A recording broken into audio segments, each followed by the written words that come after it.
So what I planned to do was get your comments recorded on CloudWorks as you went through this. There's a form of data that I would be collecting as we go. But in the absence of the data on CloudWorks, I think the first thing I could do is get your sense of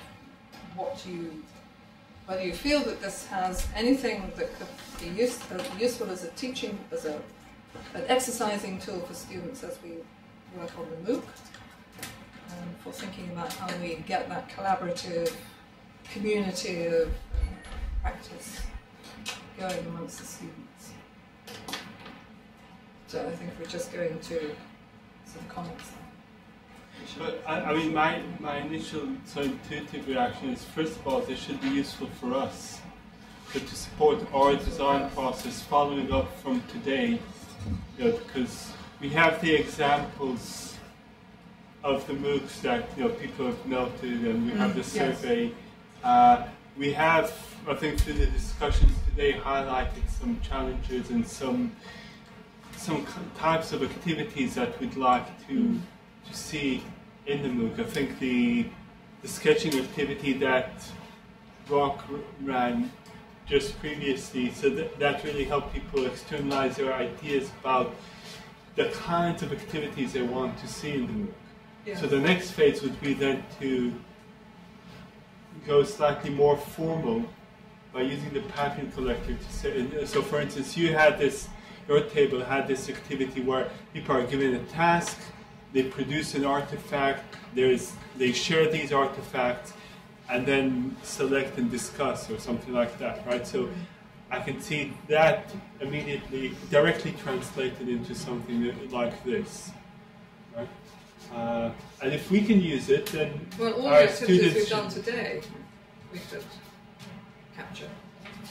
The actual activities that we had today. Yes.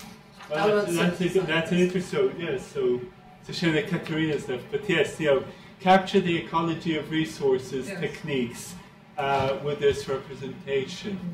Capture force mapping with this representation, and so on. That definitely would be interesting.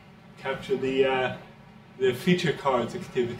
But I mean, the critical thing about it is being able to capture it in a way that people can adopt and use in their own practice by putting in their own topic ideas, and that means being able to represent that pattern in a way that you can do what I was showing in that first example of the browser, where you've got a moderately complex pattern, but it's one that you can take into any topic area. So when we've got the sketching idea for the learning design process, it could be a sketching idea for a design of, I don't know, a student bar or something.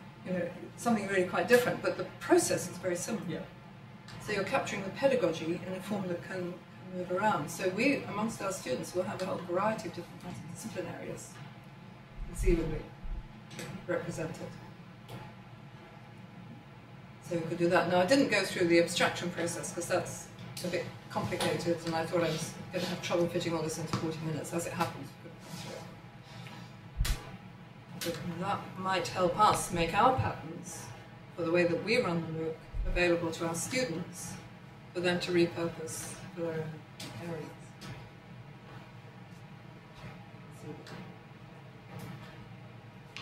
Is that an output of this, our own design patterns for MOOCs, is that one of the expected outputs as well? Sorry, design patterns for MOOCs, is that one of our expected outputs as well? Because I know, Shine, you did mention that on the... I think that would be great, actually. Yeah. Because I think we do have to think about that. I mean, all that we've been saying today means that we're beginning to think about that. And, I mean, I have very limited experience of MOOCs, but, I don't know, they've been, here's the resources, and now let's have a discussion. And there hasn't really been very much else. And I think we can do better than that.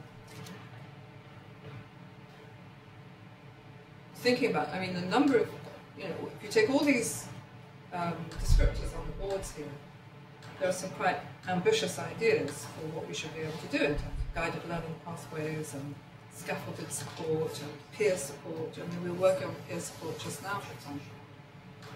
And what would it mean to take students through that process of being able to support each other. So it's a little like the authentic practice one that I was showing. That pattern defines exactly what students should do to go and look at each other's practice, analyse it, bring their analysis back, compare it with other students. There's a whole process you go through there. Well, that's interesting, because I was looking at these boards earlier and I thought, yes, peer support is definitely something we all think we should have, but how do you actually make that happen? Yes. So there's a huge gap between agreeing that we want it and figuring out how do we implement it in such an open-ended, fluid environment. And so saying, okay, here's possible patterns for peer support, and we can debate and choose among them, and that would definitely be very useful step forward. Well, you could take this one as a starting point, which comes from a teaching practice program, which is why the first example is the classroom teaching one. In fact, it was on the ICOPA project this came from, which was a learning patterns project.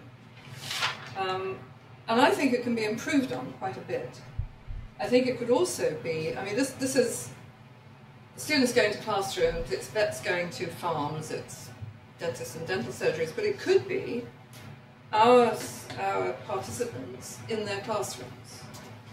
Now, they're not going to have necessarily a partner with them to video what's going on or to photograph what's going on, but there's other kinds of things other ways you can record it. So think about what we do on that, and thinking about, I mean, the example I gave was using recording a MOOC on Illuminate. So if we have an Illuminate process going on for a synchronous hour, and that's recorded, that is the authentic practice right there being recorded, which we then reflect on, students reflect on as well, come back with a critique, make the pattern better to reflect that. Well, we have videos of today, that's... And we have we do. we can have, reflect on that ourselves.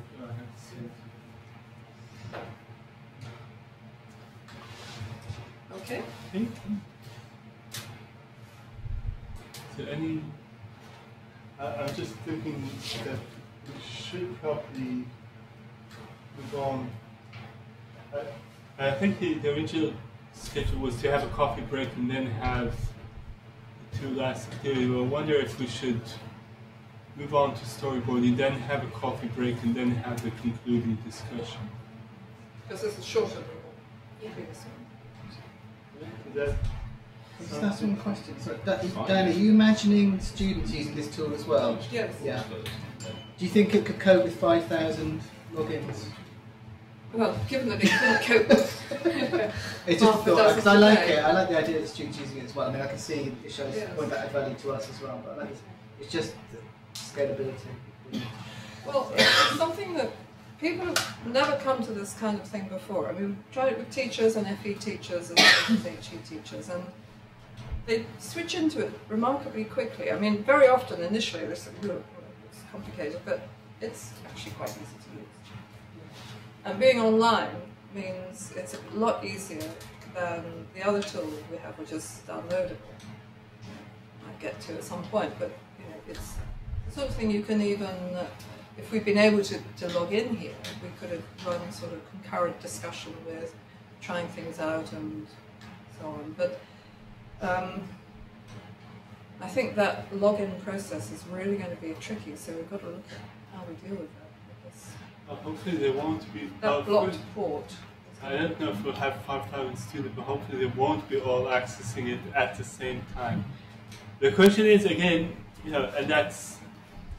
we were talking about having sort of short activities that you do an activity, there's an output to it, you can stop there and then you can move on to the next activity. So it'd be interesting to build a sequence of 2 or 3 activities around the pattern collector. And maybe even use a pattern collector to then document those activities that use a pattern collector. Well, you see, it's a wonderful opportunity to collect students' patterns, isn't it? So from the point of view of students generating content, it'd be wonderful to have people who are actually generating some better versions of the ones they've already got, and collaboratively developing some new ones which are relevant to their context. It'd be fantastic if we can watch that. That would be good. But it's not a numbers problem, it's the port problem. There's a firewall. There's a firewall, and I think blocking a port. But that, I wonder if that's something that could be proxied somehow. It's a technical issue. It's the institution that you're doing it from. So, this is a problem which occurs at some institutions. Most, it's never a problem, but there's something about the way in which the OU configures its system which blocks that port. Yeah. So we have to overcome that problem because, although it's relatively uncommon, it happens, and then it ruins it. So. Well, like I say, on the server side, I think if you could, is it hosted by Brickbit or? No, it's at the lab. At the lab. So, if you can get a subdomain that maps around the port, so then it's on a standard port 80, then you won't have a problem. I don't know. I mean, I know they've tried. Brock, you know something about the problems that we've had with this, I think. Yeah, well, I mean, I think we don't have a solution. But I think that's that's not the level of discussion we should exactly. have today. I think we need to overcome that. I think it's a technical issue and there should be a technical solution. Yeah, good point. Okay, thanks. Thank you.